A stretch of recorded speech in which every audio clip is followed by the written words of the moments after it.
Kelly, good morning. Morning. So what would you like to say, Kelly? Well, my partner actually went to Afghanistan yesterday. Right. So I see both sides of the story. I don't agree that they should be there. They should come home. But I'm obviously biased because I worry daily about what's going on, and if I've not heard anything, it's a worry. But my partner actually thinks that they should be there, and what they do is not portrayed exactly right on the media or on the news. We just tend to see the deaths, but we don't tend to see the good that they're actually doing in Afghanistan. And that's hard for me to say, really, because I don't actually want to be there. I heard this wonderful quote. I heard this wonderful quote from a serving soldier, I think it was, out there, and he was saying that it's not about killing people. It's about not pulling the trigger. It's an exercise in restraint, by and large, which I thought was a very interesting take. I wish your other half well, really do. Hope he comes back safe. Let's have another. We have Jill, and she's on line 4. Jill, good morning. Hi, Matthew. Your thoughts? Sorry? Your thoughts, please. Well, I'm a mother, and if I had a son over there or a daughter over there, I would want them home. I would want them home and safe. But if I'd also had a son that had died over there and we pulled out, I would feel that his death had been for nothing, absolutely nothing. And we've only got what the politicians tell us as to why we're in there in the first place. Do you think we should be there? I mean, we can't deny 9/11 happened. I think we're there now, for whatever the reasons are, and I don't know that we'll ever know the true reasons as to why we're there. But I think we should give them the equipment they need, give them the men that they need to do the job, and get the job done and get them home as soon as we can. So, Jill, you would urge the Prime Minister and the President of the United States to send more troops? Yes, to finish the job. Whatever the job is supposed to be, and we don't know what that is. We hear so many conflicting stories as to why we are there and what it's supposed to be achieving. We seem to be wanting to... It was democratic elections last month, wasn't it? That turned out to be a non-starter. I know, but, I mean, we're supposedly there to give these people democracy, but if people don't want freedom and democracy, if they're happy with their life, whether that be very, very religious and very secular, we're forcing a situation on them that they may not want. I mean, whatever the situation is that we're there. There was a fantastic lineup at the time of the election, where you had Karzai there and his various henchmen, and it was pointed out one of them was a warlord, another one was running the heroin opium trade, and these are the people, these are his bedfellows, and this is the government we're supporting. I know. I mean, we seem to be thrusting a situation on them that they don't seem to be able to achieve for themselves. They need to be doing more for themselves to prove to us that they want this freedom that we say we're supposedly helping them to achieve. And I just think that the internal politics is wrong. We seem to be at cross purposes here, and this is why there's so much divide as to whether or not we should be in or we should be out. Absolutely. I think you've said it very, very clearly. Hopefully, after the break, we can shed some more light and see if we can get a better understanding of why we're there. I mean, it was originally, was it not to try and close down terror camps, and then it became imposing democracy. I don't know, let's pause for a moment. We have got to take a break. But first, and much more importantly, we're going to return to our discussion on Afghanistan, a war that's now gone on longer than either of the two world wars. Should we pull out? Gordon Brown says that could start next year. Or do we need to send more troops to ensure victory? We'll hear more from Simon Anderscott in a moment. But first, let's hear from Alan Hicks, whose son, as I mentioned earlier, was killed in action in August 2 years ago. Captain David Hicks suffered severe injuries after a rocket attack on his men in Helmand. But he tried to fight on, didn't he? Here we are. Tried to fight on. Is that the case? He did indeed, yes. He was... the officer in charge of an outpost called Inkerman, just north of Sangin, about 150 men. It controls the road from Pakistan, so the Taliban were continually anxious to try and wipe it out. And on the 11th of August, it came under a very, very heavy attack indeed from three various points. Unfortunately, David was hit by a rocket-propelled grenade whilst trying to lead his men in a response. And he refused morphine to try and carry on.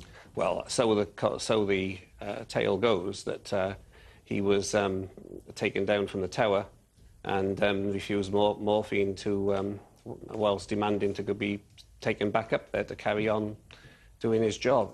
But I don't know how much of that is fable and how much of that is actually the truth of the matter on the ground. One thing that is undeniable is you, and there are many others like you, too many like you, that have experienced the pain of Afghanistan directly. What's your take on what we're doing out there? Well, my take is that the perceived wisdom of why we are there, as Mr. Brown keeps telling us, is that we are protecting the streets of London, Birmingham, Manchester and so forth from the Taliban, from the threats of extremist terrorism. Now, that's a credible reason for being there, but we are continually put across as though it's the only strategy. There is another strategy, which is bring them back and have Fortress Britain here. Now, it's not necessarily the right strategy, but there is an alternative. There's a third way as well, isn't there, which I think Simon was alluding to before the break, which is, if you look at Colonel Gaddafi, Libya plane bomb, we don't talk with terrorism, we don't deal with terrorism, the sort of Thatcher mantra, we don't deal with terrorists. We end up doing business with Colonel Gaddafi. We do business now with Sinn Féin. It is possible, is it not, that there is, ultimately, we're going to have a dialogue with the Taliban. I think that's a little bit further down the track, but that's ultimately the case. We're going to have to talk to the Taliban. But we are in the position we are at the moment is we have 9,000 men out in Afghanistan. The casualty rate is unacceptable, and we don't see any sign of an end. And I believe the reason we don't see any sign of an end is because it's 8,000 miles away, and there is not the real total commitment that's necessary here in the country to win. Yeah. If we're going to be there, we've got to be there to win. Yeah. Now, the ingredients for victory are down to the military to decide upon on detail. But the commitment back here in the UK, I see as being severely undermined by, first of all, the continuing bickering over equipment. Secondly, we are not going to win by an overstaffed MOD that has a dreadful record on procurement and a mentality which seems to be driven by bonuses and overtime.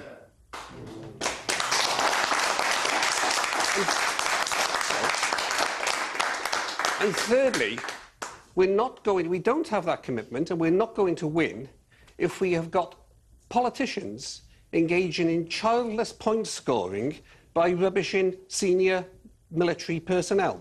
All of that, to me, says that the politicians are not serious. They're not committed. They're not treating They're trying to cut corners all the time. And the top they're treating it like another political issue which they can score points off other parties on. And most of the time it'll be quiet and it won't be high in their agenda. If Barack Obama decides not to send 40,000 extra men, let's say he decides not to send any significant extra force at all, is that the beginning of the end of our involvement in Afghanistan? I think it's a very strong signal that that we are not committed to the victory that we need. You know, there's been an awful lot of talk about training, about mentoring, about state building, about establishing a government which is corruption-free. All of that's meaningless unless we've got security on the ground. Without that security, the Taliban know that they'll just wear us down. And what, in fact, Gordon Brown means by a timetable for withdrawal without having that security, I don't really know. From what I can... But actually, sorry, Matthew, it sounds like a timetable withdrawal sounds to me like phased failure. Certainly, a lot of the interpretation I've heard is that there are large areas of Afghanistan where there is no conflict, there never has been any conflict. They will be handed back to the Afghan government, and all the areas with conflict would probably continue the way they are. So I don't know what it means in terms of withdrawal. I must ask you, though, Alan, let's say Obama doesn't commit the troops. and a withdrawal does begin, as the father who's lost a son in Afghanistan, I hate hearing people saying that it means that we've failed, but I have to ask you, what would that mean to you if we withdraw and there is no victory, whatever that may be? Look, the point is, excuse me, on the 11th of August 2007, my son did an excellent job for this country and for his regiment. That's all that matters to me. As regards the question of would it be seen, how would I feel if we withdrew now, I think I have to, and everybody else has to rise above the sentimentalism and the emotionalism attached to that and decide as a community whether that's the right thing to do. If we are not committed, I think it's the right thing to do. To come home. If we are not committed, as I said earlier, I can accept the rationale for being there, but if we are going to be there, we have to be committed, and the government's got to be committed, and it's got to come across as being committed, which it doesn't at the moment.